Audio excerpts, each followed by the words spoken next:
Have you ever felt like you're caught between two conflicting views of the world? On one hand, there's this idea that everything is part of some grand divine plan. And then on the other, the notion that we're all just random particles bouncing all around in a meaningless universe. What if there was another way to look at things? A perspective that could bring more meaning and joy to our lives. I'm Mark Roach.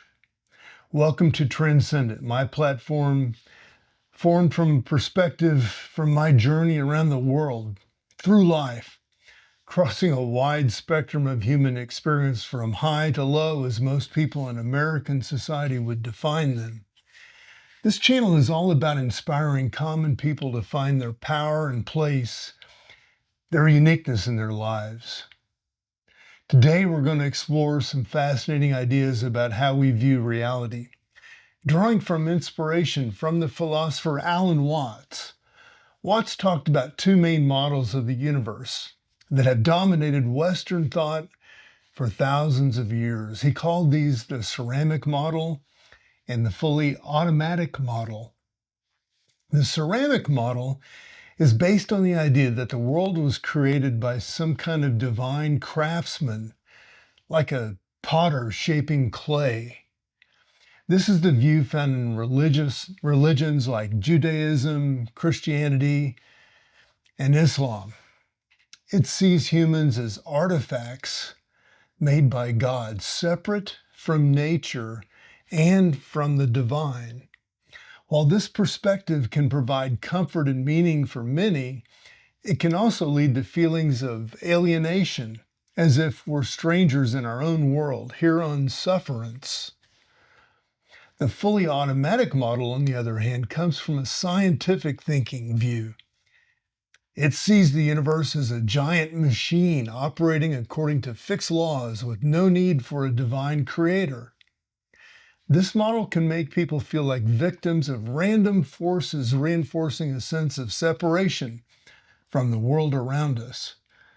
While it's based on empirical observation, it can lead to a cold, impersonal view of reality that strips life of deeper meaning. Watts proposed a third way of looking at things, which he called the dramatic model. This perspective sees life as a grand play or drama, with each of us playing our roles. But here's the key. We're not just actors, we're also the playwright and the audience. We are, in Watts' words, the fabric and the structure of existence itself. This dramatic model suggests that at the deepest level, we are all expressions of the same underlying reality. Watts used the analogy of waves on the ocean. Each wave appears separate, but they're all movements of the same body of water. In the same way, he argued that our individual selves are like waves of the ocean of existence. From this perspective, the universe isn't something external to us, but an extension of ourselves. When you look out at the world, you're not seeing something separate from you, you're seeing yourself. As Watts put it, you are an aperture through which the universe is looking at and exploring itself.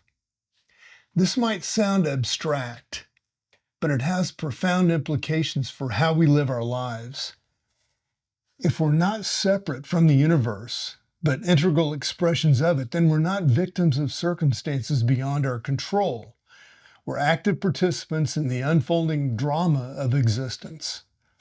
Watts argued that this realization can be incredibly liberating. Instead of feeling like a tiny, insignificant speck in a vast, uncaring cosmos, we can recognize our fundamental connection to everything around us. This doesn't mean we're all-powerful gods, but it does suggest that we have more agency and responsibility than we might think. One of the key ideas of Watts' philosophy is that the separation between self and other is ultimately an illusion. He pointed out that we tend to identify only with our conscious, voluntary actions, the things we feel we choose to do. But what about all the involuntary processes that keep us alive, like breathing, digesting food, and circulating blood. Watts argued that these involuntary actions are just as much you as your conscious thoughts. And if you extend this logic further, you start to see there's no clear boundary between you and the rest of the world. Your body is constantly exchanging matter and energy with its environment. The air you breathe, the food you eat, even the ideas in your head, all of these come from and return to the wider world. This interconnectedness extends to our relationships with other people too. Watts often used the analogy of a game to illustrate this. In any game, whether it's chess, football, or hide and seek, you need other players. Without an opponent, there's no game. In the same way, our identities are shaped by interactions with others. We define ourselves in relation to family, friends, colleagues, and even strangers. Understanding this can lead to a profound shift in how we relate to others and the world around us. Instead of seeing life as a competition where we have to struggle against others and our environment, we can start to see it as a collaborative dance. We're all in this together, playing our parts in the grand drama of existence.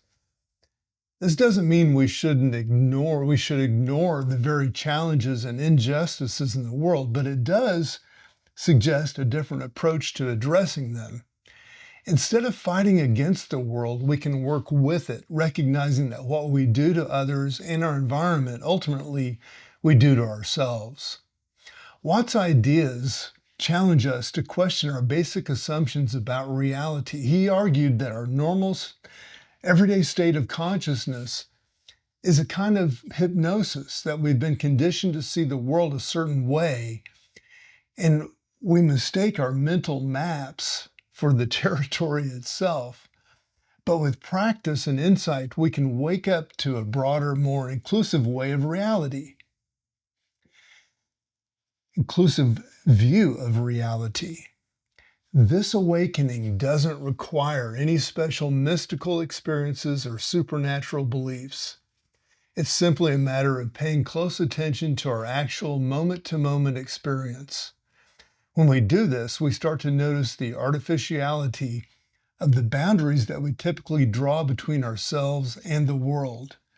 For example, try this simple exercise. Focus on your breath for a moment. Notice how the air flows in and out of your body. Where exactly does you end and the air begin?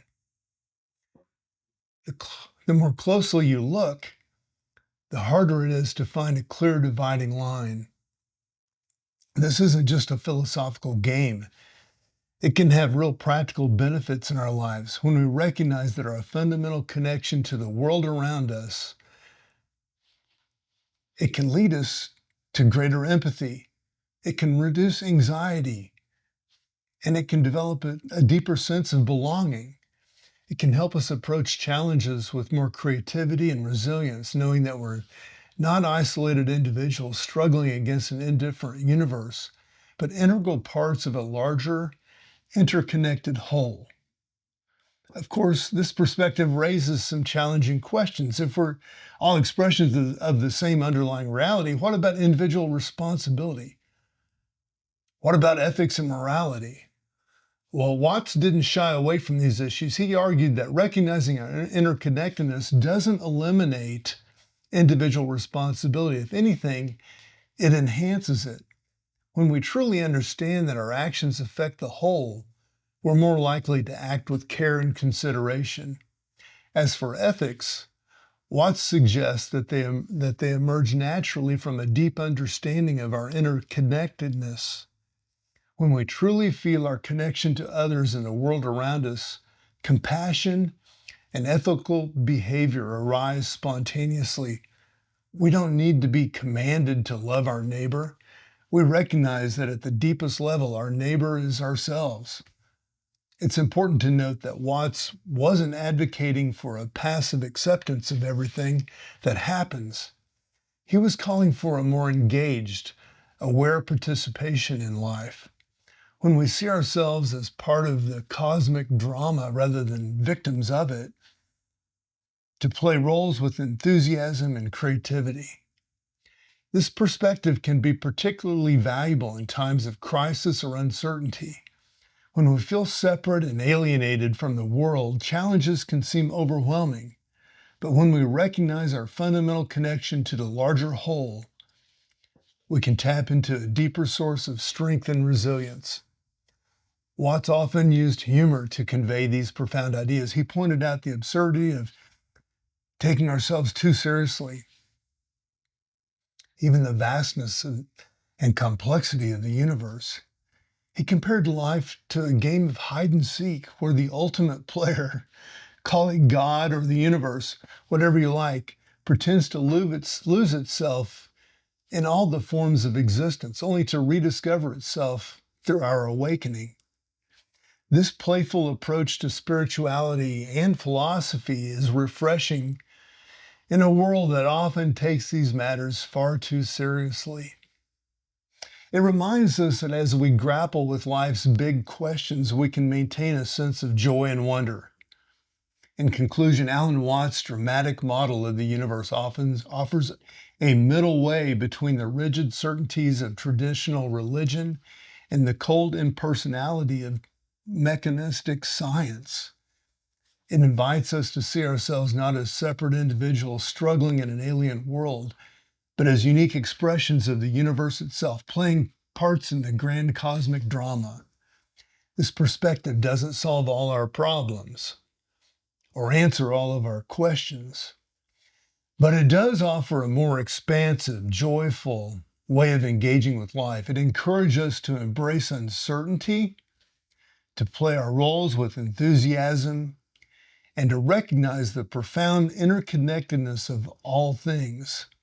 As we navigate the complexities of modern life, perhaps we can take inspiration from Watts' vision. We can strive to wake up from our cultural hypnosis, to see beyond the artificial boundaries we created, and to recognize our fundamental unity with the world around us. In doing so, we might just discover a deeper sense of meaning, purpose, and joy in our lives. Remember, this isn't about adopting a new belief system or rejecting science or traditional spirituality. It's about expanding our perspective and questioning our assumptions and being open to a more inclusive view of reality. It's about recognizing, as Watts put it, you are the universe experiencing itself as a human for just a little while. So the next time you look out in the world, try to see it with fresh eyes. Remember, you're not observing the universe, you are the universe observing itself. And in that realization lies the potential for profound transformation, both personal and collective. Here's a summary of some of these key points. One, Western thought has been dominated by two main models of the universe: the ceramic model, divine creation, and the fully automatic model, mechanistic universe. Number two, Alan Watts proposed a third model, the dramatic model, which sees life as a grand play in which we are both actors and audience.